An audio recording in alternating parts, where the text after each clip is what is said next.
Ini yang provokatif dulu itu ya.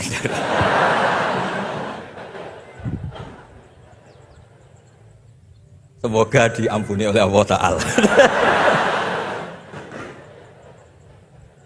Begini, satu itu saya tidak medsosan, tapi ya dengar-dengar laporan macam-macam lah tentang sekian pihak itu. Begini, saya cerita ini biar sampean tahu bahwa Pak Rektor ngundang saya ini tidak salah kan. Memang benar-benar pemateri yang baik. Ya kalau kata Nabi Yusuf kan ini hafizun alim, orang harus dzikru manaqibi nafsi, orang boleh cerita kelebihannya asal itu faktual. Begini, suatu saat, ini cerita di kitab Ihya, suatu saat Nabi Musa itu sholat istisqa, itu doa apa saja itu sudah dipakai, nggak mandi, Nabi Musa nggak mandi, tetap nggak mandi. Kata Allah, inna fihim namaman, di komunitas anda yang ikut sholat itu ada yang tukang adu-adu, namam, provokator. Maka kamu doa kayak apa tetap tidak akan saya ijabahi. Nabi Musa, ya gampang Gusti, tunjukkan orang itu siapa, nanti saya usir dari majelis.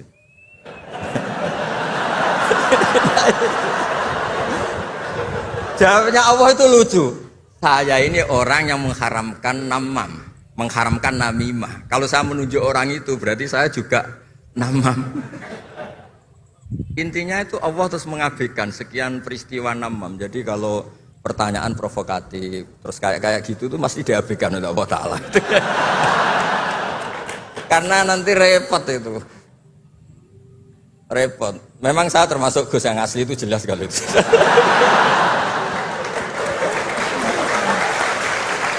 Itu, lah ini Pak Fatullah tahu betul keluarga saya karena beliau orang Jepara ngajinya di.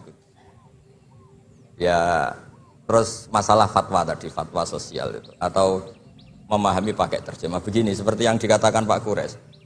Ada pegangan yang umum kayak sidik, amanat, tabligh, fatwa. Itu memang lewat terjemah nggak apa-apa.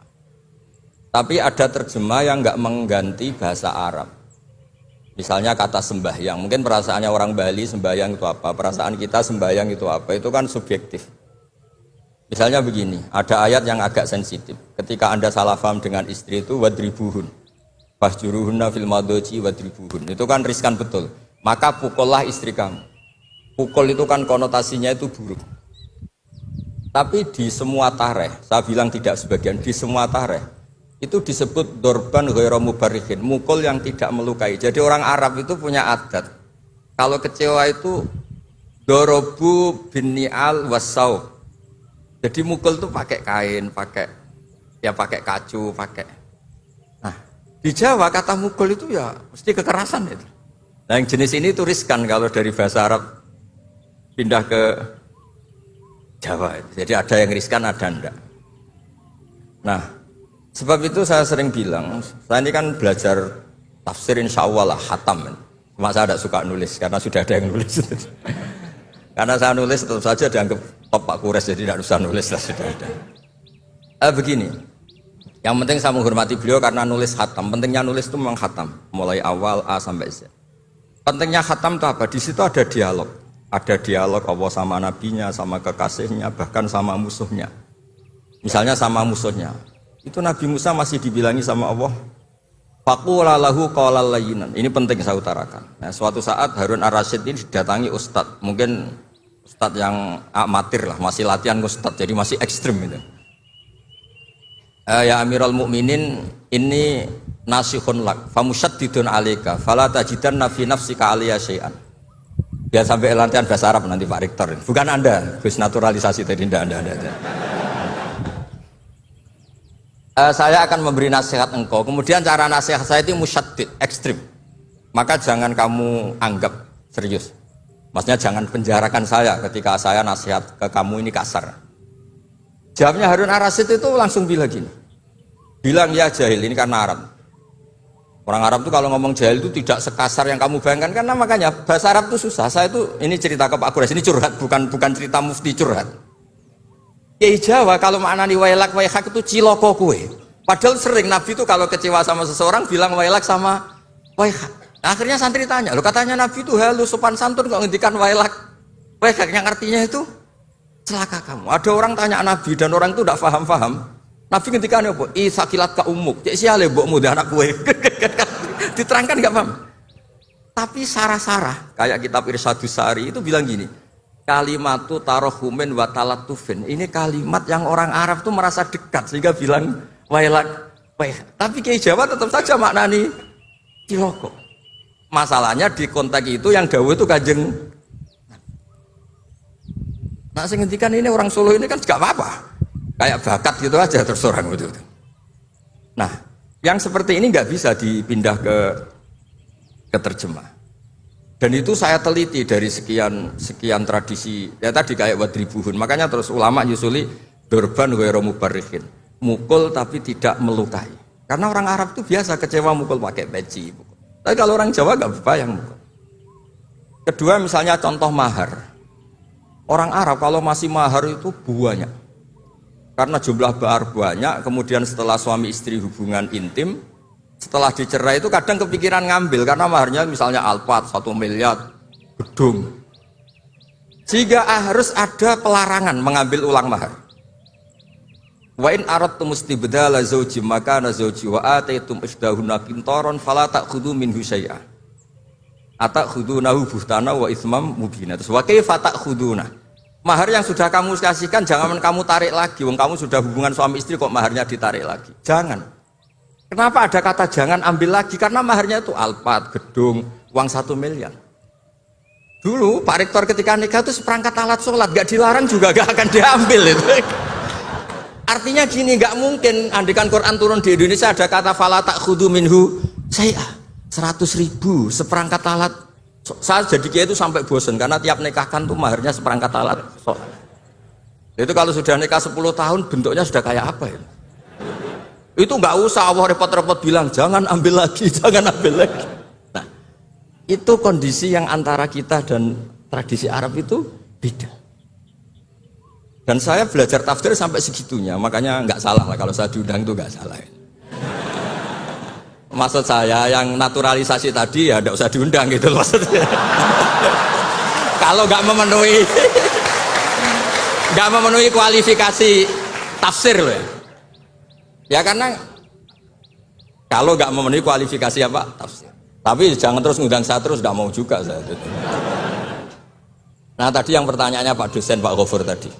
Nanti Pak Kures nambahin. Hukum sosial itu memang nggak pernah mengikat di semua sisi ya, karena memang patokannya itu begini.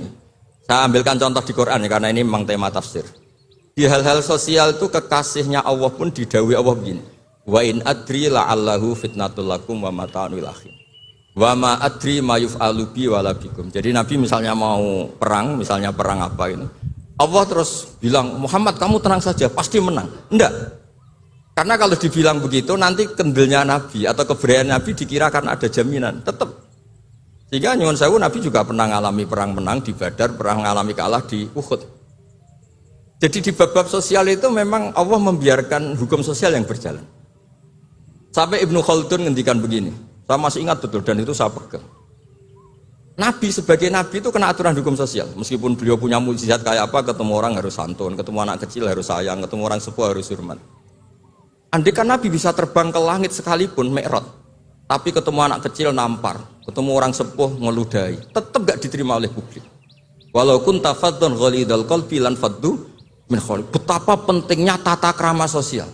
Kata Ibnu Khaldun, hadza Rasulullah man uyyida bil kauni kulli. Ini Rasulullah orang yang di backup sekian alam raya. Tapi sekali melanggar tata krama sosial, tetap lan faddu min khaliq. Orang akan bubar. Sampai ngegoskan saya, sekarang tak pisoi. Wah Gus Pak, Gus Sopo, Gus kok mison, mesti langsung gitu. Nah coba misalnya sekarang, nyon sewu, saya ngeludahi Pak Rektor, langsung dipecat saya. Artinya tatanan sosial, meskipun saya keramat. Makanya kata Ibnu Khaldun, hadza Rasulullah man uyyida bil kauni kulli law syaa. Ini Rasulullah orang yang bisa mengendalikan alam raya karena kekasih Allah. Itu saja kena aturan walau kunta faddan ghalidal qalbi lan faddu min khawli. Kalau engkau salah tatanan sosial Muhammad, orang akan bubar. Nah maksudnya gini Pak dosen, kalau tatanan sosial gini, saya pernah ditanya oleh dekan Fakultas Kedokteran pas ada diskusi dengan ya tadi orang-orang medis, misalnya begini, itu misalnya nyun sewu, tapi gak usah dijiwai, gak usah kamu udah dilupakan saja gak apa. Menyembuhkan orang koma itu baik apa tidak baik? Tapi misalnya orang ini kalau sembuh pasti bunuh lagi, pasti merkosa lagi. Terus kita gimana? Ngasih makan juga sama. Orang miskin nggak bisa makan, nggak bisa apa-apa, nggak bisa makan, nggak bisa apa-apa. Berkahnya nggak bisa makan, nggak bisa apa-apa, dia tidak nyuri, tidak bunuh, tidak merkosa. Dan orang ini kalau sehat lagi akan begitu lagi. Wajib ngasih makan dah. Itu mesti orang itu, weh, kasihlah kemanusiaan. Satu, jangan nanti kumat lagi. Jadi hukum sosial itu mesti mindsetnya ulama itu beda-beda. Saya sering matur ke Pak Quraisyah, saya itu pernah kata santri saya pernah katanya diundang ke Malaysia juga pernah katanya diundang ke Maroko. Saya bilang sudah yang kelas-kelas internasional Pak Quraisyah saya ada usah. Kenapa? Jawabannya sederhana. Nanti kalau saya sering keluar negeri, terus semua kiai seneng keluar negeri, terus yang ngulang pondok saya siapa? Terus gue iling-ilingan nak neng dunia ono kiai desa sing alim kata saya maksudnya kiai desa tapi maca kitab ya cek bener rofa nasab. Tapi saya seneng sama kiai yang keluar negeri karena ini mewakili syiar. Saya seneng sama UI karena syiar gini. Tapi saya jangan disuruh jadi kiai di UI. Nanti gajinya tetap.